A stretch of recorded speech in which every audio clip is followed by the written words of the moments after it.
Hola de nuevo, chicos. Bienvenidos a un nuevo vídeo de Repasando Historia de España, la plataforma digital que nos va a permitir repasar, desde casa y en cualquier momento, los diferentes contenidos que vamos viendo durante las clases para poder ponerlos en práctica en los exámenes, ya que con esta plataforma podremos, utilizando los dispositivos móviles o los ordenadores, ver un breve repaso de aproximadamente 30 minutos sobre el tema que estamos tratando en cuestión. En este nuevo vídeo vamos a tratar la parte 2 de la unidad 6 de nuestro libro, titulada El reinado de Isabel II, y vamos a tratar los periodos comprendidos entre 1844 y 1868, a saber, la década moderada, de 1844 a 1854, el bienio progresista, de 1854 a 1856, y la hegemonía de la Unión Liberal, de 1856 a 1868. ¿Estáis preparados? ¡Comenzamos! Como bien sabéis, en el anterior tema nos quedamos en la regencia de Espartero. Precisamente nos quedamos en el momento de su exilio, tras los bombardeos de Barcelona, comenzando así este nuevo vídeo por el periodo conocido como la década moderada. También hablaremos de la mayoría de edad de Isabel II y de todos los partidos políticos que comenzarán a eclosionar a partir de ahora. Los 5 grandes partidos del reinado de Isabel II fueron, según su tendencia, desde la izquierda hacia la derecha, el Partido Demócrata, el Partido Progresista, la Unión Liberal, el Partido Moderado y el Partido Carlista. Estos partidos políticos del siglo XIX eran bastante distintos a los actuales. Se trataba de agrupaciones de personas influyentes y muy poderosas, también conocidas como notables, que tenían un fuerte componente individualista, lo que les llevaba a la división interna y al enfrentamiento entre sus líderes. Además, estaban muy unidos a la prensa afín, que era un instrumento al servicio del partido. Las características de este sistema eran las siguientes. Por un lado, nos encontramos con una práctica electoral sometida a la corrupción y al arreglo electoral. También encontramos una gran influencia de los líderes, sobre todo de los grandes espadones que tendrán el poder de diferentes partidos políticos. También debemos de destacar el retraimiento o renuncia a participar en las elecciones, como pasó en ocasiones por lo viciado del sistema electoral. Y además, también debemos de destacar que se comenzarán a utilizar diferentes símbolos de raíz histórica que irán ligados a los partidos políticos del momento. Estos partidos apenas tenían contacto con la realidad social a la que ignoraban. La escasa participación en las elecciones hacia el pueblo, analfabeto y sumido en la pobreza, convertían a éste en un mero espectador de la vida política centrada en la ciudad de Madrid, la sede del gobierno, la corona y las instituciones. Consecuencia de ello fue un sistema electoral en el que solo participaban los mayores contribuyentes, es decir, los grandes ricos de España. El porcentaje de votantes osciló entre el 0,1 y el 25%. Por lo tanto, en las elecciones no quedaba representado ni un cuarto de la población del país. Asimismo, la maquinaria electoral estuvo siempre al servicio del gobierno, gracias a las leyes electorales de 1837 y 1846, que daban mucho poder a los jefes políticos locales. Estos negociaron los resultados a cambio de favores mediante la creación de una densa red clientelar. Tal y como podéis comprobar en esta imagen, aparecen diferentes tipos de partidos que hacen que la variedad política de España vaya creciendo poco a poco.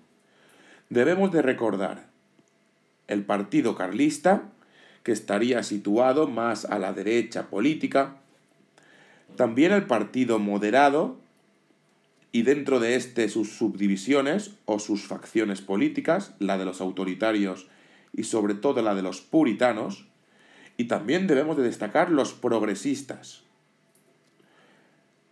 de los cuales, con el tiempo, aparecerá la Unión Liberal de O'Donnell.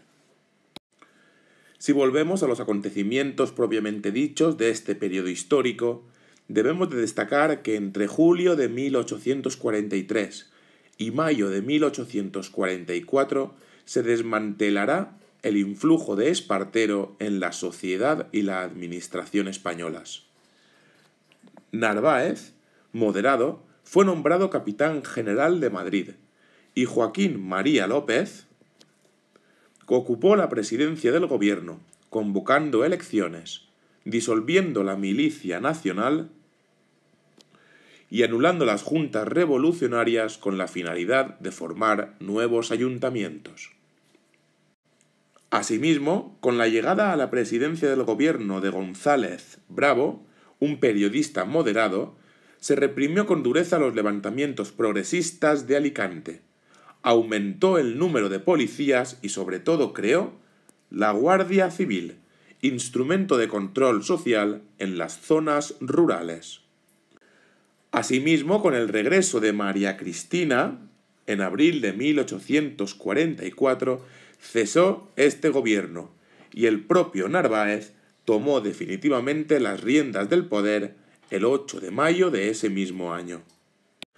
Se conocerá como década moderada a la etapa de predominio de este partido entre 1844 y 1854. Narváez presidió 4 gobiernos hasta 1850, en el que lo relevó González Bravo. Durante toda la década, los problemas en el seno del partido moderado fueron frecuentes. Como presidente, Narváez modeló un Estado centralizado y uniforme a través de una prolija legislación. Por un lado, se suspendió la venta de bienes desamortizados por decreto de agosto de 1844 y se devolvieron los bienes sin vender a sus propietarios. Recordad, todos estos bienes que habían sido puestos en venta mediante la desamortización de Mendizábal fueron devueltos. No fueron devueltos todos, fueron devueltos únicamente los que quedaban por vender. Asimismo, se llevó a cabo o se desarrolló el Plan Pidal, elaborado por Antonio Gil de Zárate, que estableció el modelo educativo imperante en la España del siglo XIX, con 3 niveles educativos: la primaria, la secundaria y la universidad. También es importantísimo destacar que se promulgó una nueva Constitución, la Constitución de 1845, que era de carácter moderado y que defendía que el Senado, por ejemplo, fuese enteramente designado por designación real. Y también se realizó una nueva ley de administración local y provincial, en donde se modificaron el funcionamiento de los ayuntamientos y las diputaciones provinciales.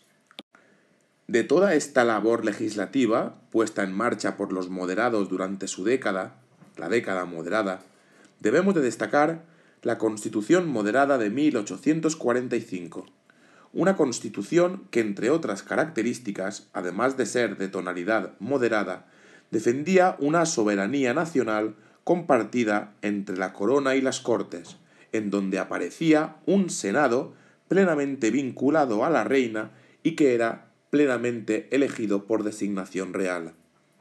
También se restringió mucho más el sufragio, se elevó la renta que obligaba a las personas a poder o no poder votar.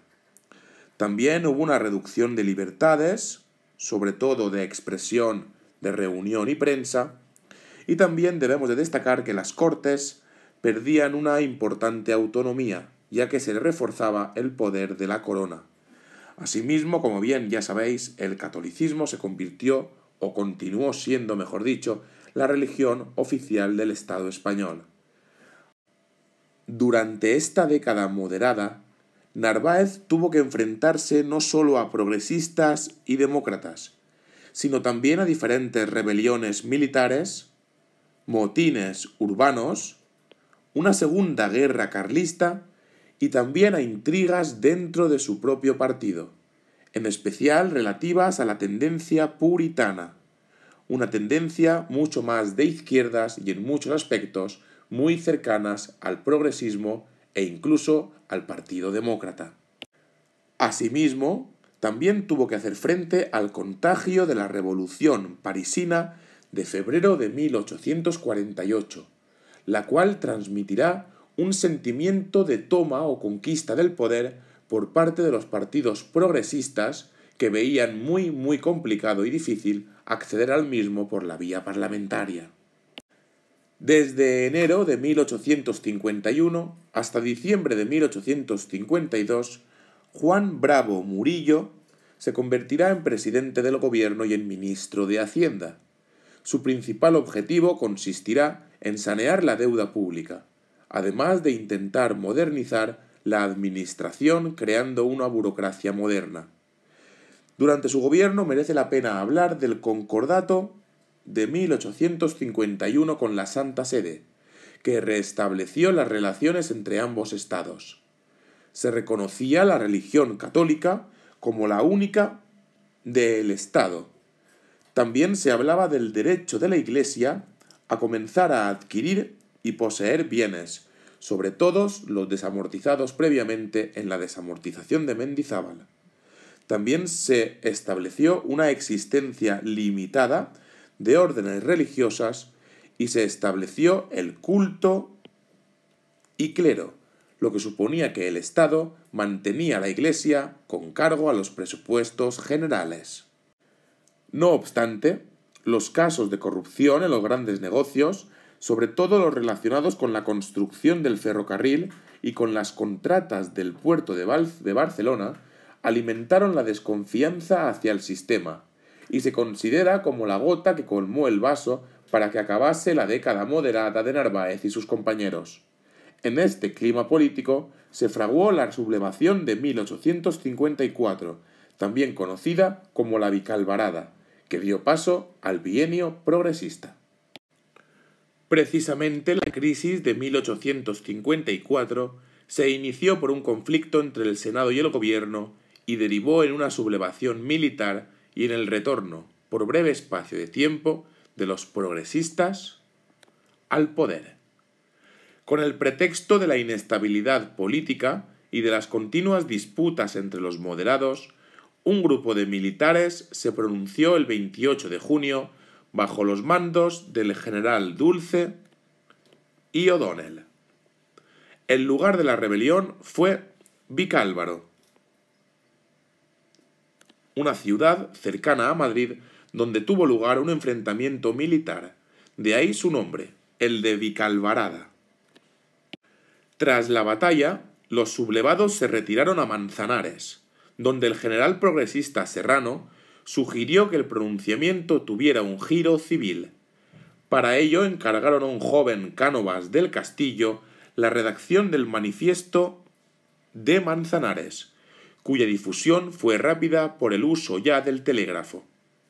En él se pedía una regeneración liberal con un régimen 100% representativo, que no estuviese viciado. También se solicitó la supresión de la camarilla palaciega, que tanta deshonra estaba trayendo a la reina Isabel II, una mejora en las leyes de imprenta y electoral, una reducción de impuestos, la creación nuevamente de la Milicia Nacional, una descentralización municipal mayor y la convocatoria a Cortes Constituyentes. Tras el triunfo de la Revolución, el general Espartero llegó triunfante nuevamente a Madrid desde el exilio. Esta etapa estuvo dirigida por dos caudillos militares, también conocidos como espadones, O'Donnell, de la Unión Liberal, y el propio Espartero. El primer gobierno, presidido por Espartero, O'Donnell y Pacheco, tomó importantes decisiones: el ascenso de los militares que participaron en la revolución, diferentes cambios en el gobierno de las diputaciones, la convocatoria a Cortes Constituyentes y toda una serie de derechos en libertad de prensa y tolerancia religiosa. Asimismo, durante estos primeros momentos del bienio progresista, se tuvo que hacer frente también a un nuevo levantamiento carlista y se llevó a cabo una nueva desamortización, la desamortización de Pascual Madoz del año 1855, que afectó a bienes tanto municipales como eclesiásticos. Dentro de la labor legislativa de este bienio progresista, debemos de destacar en primer lugar la redacción de la Constitución de 1856, una constitución también conocida como non nata, ya que no llegará a promulgarse, no llegará a nacer. Esta constitución, de carácter progresista, defendía la soberanía popular. También abogaba por la recuperación de la milicia nacional. Establecía un parlamento bicameral sin influencias de la reina y también decretaba libertad de imprenta y tolerancia religiosa en todo el país. Además, el programa político se amplió por estas fechas. La Unión Liberal se había formado durante esta etapa. Recordad que su líder principal era O'Donnell. Su perfil político era el de un partido centrista y además estaba a medio camino entre progresistas y moderados. Por otra parte, la derecha estaba representada tanto por neocatólicos como por carlistas y la izquierda por demócratas, partido fundado en 1849 como una escisión del Partido Progresista. A su vez, el malestar social, provocado por los impuestos de consumo y las quintas, como el motín de Valencia del 56 y el motín del pan en Valladolid, dieron lugar a la intervención de O'Donnell, que rodeó con las tropas el Congreso y disolvió el Parlamento. Finalizaba así el bienio progresista y comenzaba otra nueva etapa protagonizada por la Unión Liberal de O'Donnell. La última etapa del reinado de Isabel II se caracterizó por el retorno del moderantismo al poder de la mano de una sección más centrista, representada por el partido denominado la Unión Liberal. El nuevo gobierno, presidido por O'Donnell, en 3 meses desmanteló la labor política y legislativa del bienio progresista. Declaró el estado de sitio, disolvió la milicia nacional, clausuró las Cortes y reestableció la Constitución moderada del año 1845. Sin embargo, también se mantuvieron algunas leyes progresistas, como la de imprenta, la de desamortización o la de ayuntamientos, lo que provocó que la reina Isabel II cesara del gobierno a O'Donnell y pusiese nuevamente a Narváez. Estos pocos meses en los que O'Donnell está en el poder son conocidos como el gobierno corto de O'Donnell, en contraposición al gobierno largo, que después hablaremos de él. Las medidas de este nuevo gobierno conservador, encabezado nuevamente por Narváez, tenían como meta la vuelta al moderantismo más tradicional y autoritario anterior al bienio progresista.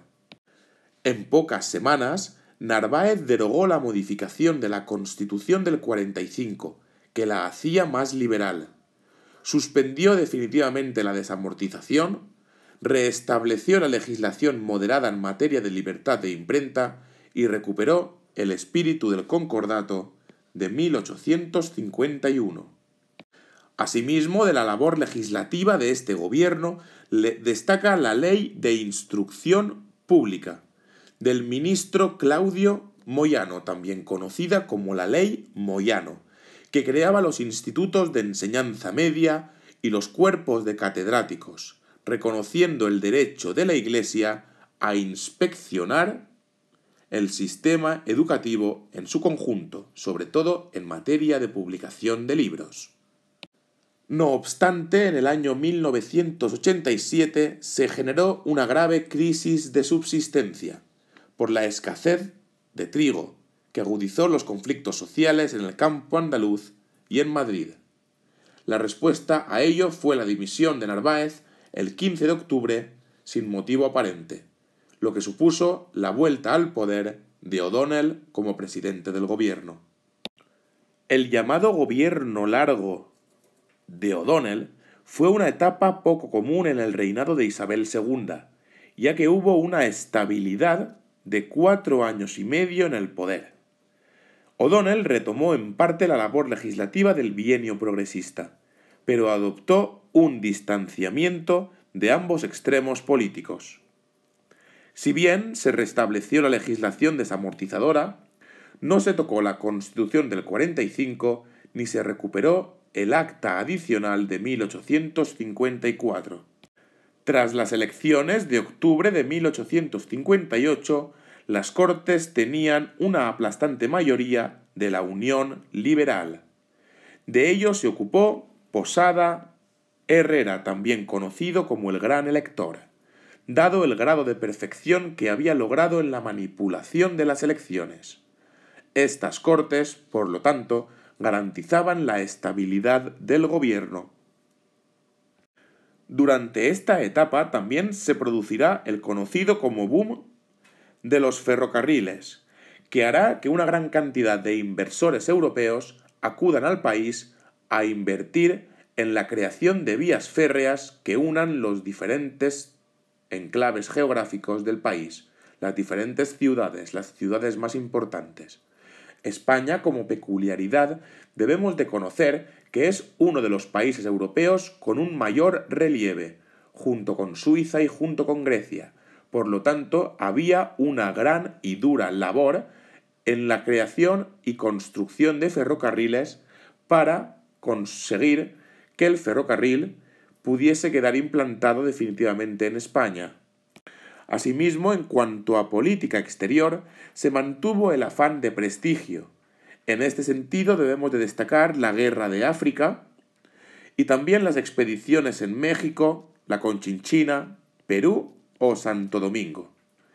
Sin embargo, este gobierno largo, cuando suceda al 4º año, entrará en una profunda crisis, que tuvo lugar más concretamente en marzo de 1863 y que se resolvió con el nombramiento de un moderado al poder. Tanto la Unión Liberal como el Partido Progresista, a partir de este momento, renunciarán a participar en las elecciones, mientras los moderados cada vez estarán más divididos. La crisis del gobierno largo tuvo lugar en marzo de 1863 y se resolvió con el nombramiento de un moderado, tal y como hemos dicho. Ese moderado será nuevamente el general Narváez, el cual por 6ª vez se hará cargo de la presidencia del gobierno.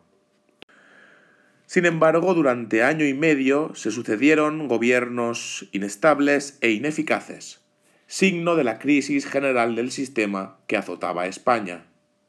En esta coyuntura, Isabel II se vio obligada a recurrir a esos viejos espadones y vio en la figura de Narváez el único que podía conseguir apaciguar la situación española. No obstante, la experiencia dilatada de Narváez en política no fue suficiente, ya que el contexto social hizo muy difícil su labor. Por un lado, resultó imposible integrar en la escena política a los partidos progresistas, sobre todo al Partido Demócrata, que se convertirá poco a poco en un partido antisistema.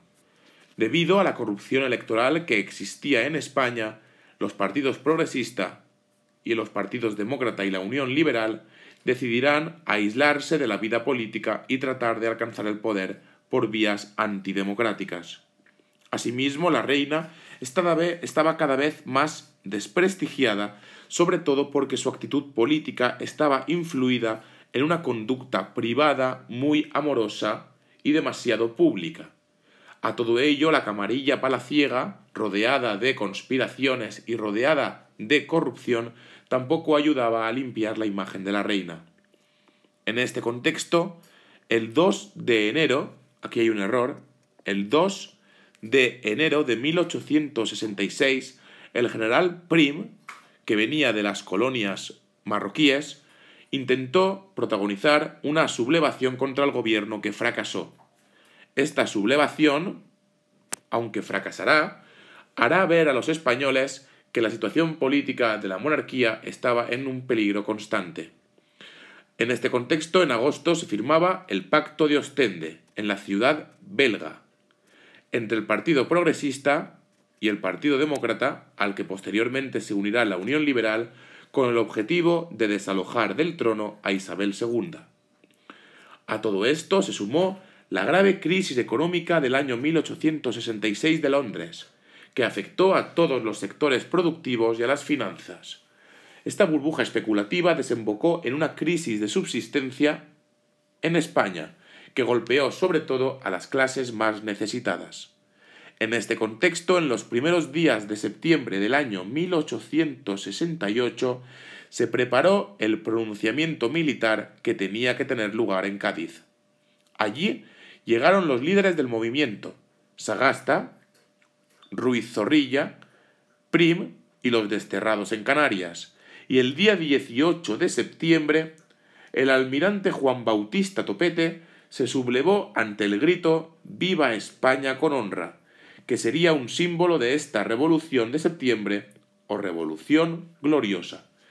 Esta supuso el final del reinado de Isabel II y su marcha definitiva al exilio.